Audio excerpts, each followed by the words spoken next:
there, welcome back to my channel. I hope you're all doing really well. For those of you that are new around here, my name is Hannah and I'm an author from the southeast of England. My first book, number 47, here it is, came out last July and is available on Amazon, so if you're into thrillers and horror, give it a look. I think it's still free on Kindle Unlimited, so go check it out if you have that. Anyway, this week's video is a tag, because I like tags and I've done a lot of them recently, but I'm enjoying them, so I'm going to keep doing them. This one is a booktuber tag rather than an authortuber tag, because much like ice cream and McDonald's chips, booktube and authortube are kind of inseparable. So yeah, this is an authortuber tag. It was created by What Victoria Read. Her channel is so lovely. And I think this is the first tag that she created. She's also done a Ravenclaw tag, which I may also do because I am Ravenclaw, but I'm unsure yet. This is the Meet the Booktuber tag. And the idea of this tag is to give a bit of background to who the booktuber / authortuber is.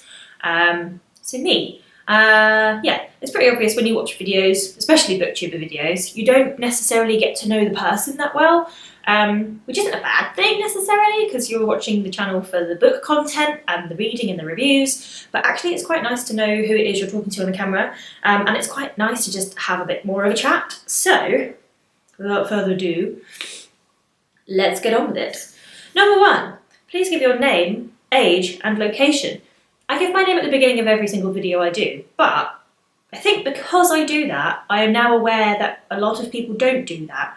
So actually there are a lot of booktubers and authortubers that do lots of videos that don't say their name, therefore I don't know their name. In case you missed it, my name is Hannah.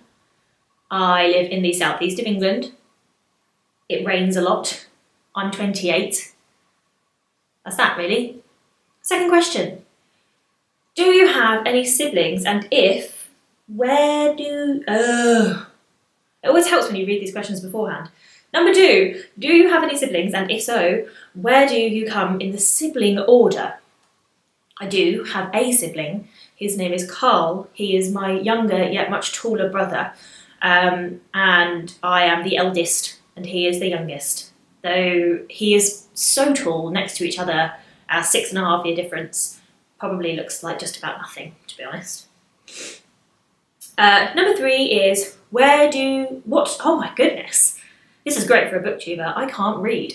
Number 3, what do you do for work or uni? I kind of want to answer both bits. I don't go to uni now, but I did, and when I did go to uni, I studied international relations and history, and I thoroughly enjoyed it, and have done not a lot with it since, but I did like it. What do I do for work? I am a researcher, which sounds a lot more sciencey than it is. I basically research new product opportunities for a travel ancillaries company, and it's very interesting, and I get to meet lots of people and write lots of reports, which I enjoy doing, and more recently do some project management-y stuff. So yeah, it's quite interesting really, as jobs go. Number 4, do you have any children? Negative. Number 5, do you have any pets? Also no, though I do have another half, and he is pretty messy. Not sure if he counts as a child or a pet. And also we really want a pet. Oh, and also we do sometimes have a visitor that is a cat. He's not our pet, or she's not our pet, but we let her in. And I would like a cat. Number 6, can you drive? No, I cannot drive. Weirdly, actually, most of my friends don't drive either. So where we live, we're literally 5 minutes away from the main train station in the area, and it goes to London very quickly, and it goes to where I work very quickly. So I've been lucky enough to just not really have the need to drive. I also would like to think I'm quite sustainably conscious, but yeah, to be honest, it's just because I haven't learnt, and I quite like having extra money to go on holiday. Number 7 is, what is or was your favourite subject at school? I think I probably had 3 yeah, 3 favourite subjects. They were kind of interchangeable depending on what mood I was in. So the first one will come as no surprise to anyone. English literature. I love reading, I love writing, creative writing. I like writing essays because I'm sad. I love analysing stuff, so English lit was definitely one of my favourites. The second one was probably history. And I think the reason I liked that as much as I liked English was also because of the essay writing and the analysing, but also because I had a wicked teacher and he was really good fun and he just kind of made stuff stick in your head. And he didn't really teach like Ofsted style out of the book, like he was very interactive and it was just very cool. And the last one would have been music, because I love music, and when I'm not writing or reading, I'm singing in a band. The next question is, what is your favourite colour? I don't know that I really have a favourite colour. Everything I wear is quite dark or muted. So either black, very dark green, khaki green, grey, any colour that looks a bit stormy, I guess, yeah. What is your favourite smell? I had to think about this one for a while because I think I've got quite a strong sense of smell, and I really like certain things. Like I love lavender, I love cloves.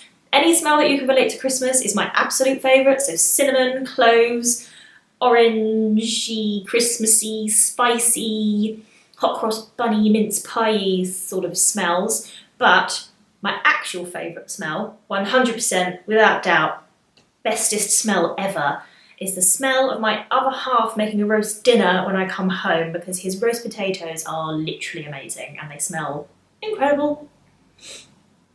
And the last question, question number 10, is what is your favourite book or top 3? This question is like a booktuber's kryptonite. Like, what's my favourite book? I feel like I'm having an existential crisis. It's like whenever someone says, what book would you recommend? And then every name of every book you've ever read just disappears from your brain. Like I have literally a wall full of books and I don't... Yes, I do know! Wait a second.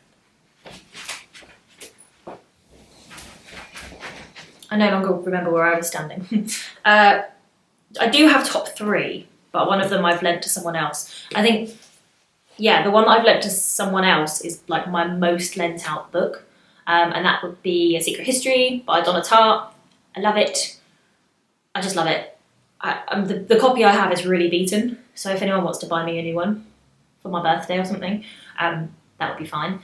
I can't actually really explain why I love it. I think a lot of it is because the characters are just awful people. You're not meant to like them, but I love that I'm not meant to like them, and therefore I do kind of like them. I like how ridiculous it is. I like how much it kind of echoes like a classic in the way it's written. It's got like a certain kind of Ian McEwan kind of feel about it, but being a little bit grittier maybe. Though I love some of his stuff too, though I also don't like some of his stuff. We've had that discussion before. Okay, second favourite is kind of a new one actually. Yeah, pretty new. It's Max Porter's Lanny.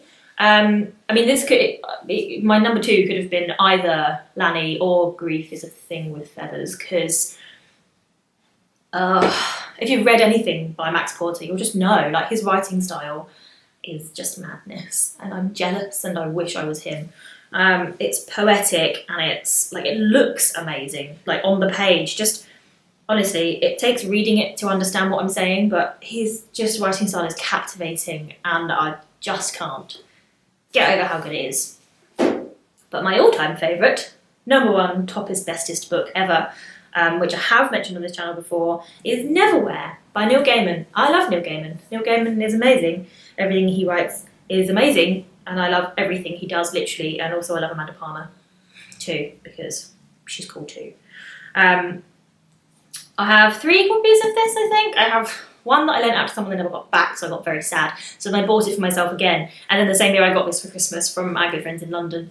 And it's just the most stunning illustrated copy. And it's illustrated by Chris Riddell, or Riddell, I don't really know how you're meant to say that, but his illustrations are beautiful and the story is amazing. And I think it's probably due a bit of a reread because I've not read it in a while.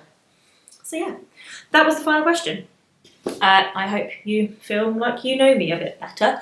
I guess I would like to get to know you too. Let me know your top 3 books in the comments. Yeah, I hope you enjoyed this video. If you did enjoy this video, please give it a thumbs up and subscribe to my channel and hit the bell icon-y thing, and I will see you again soon. Bye!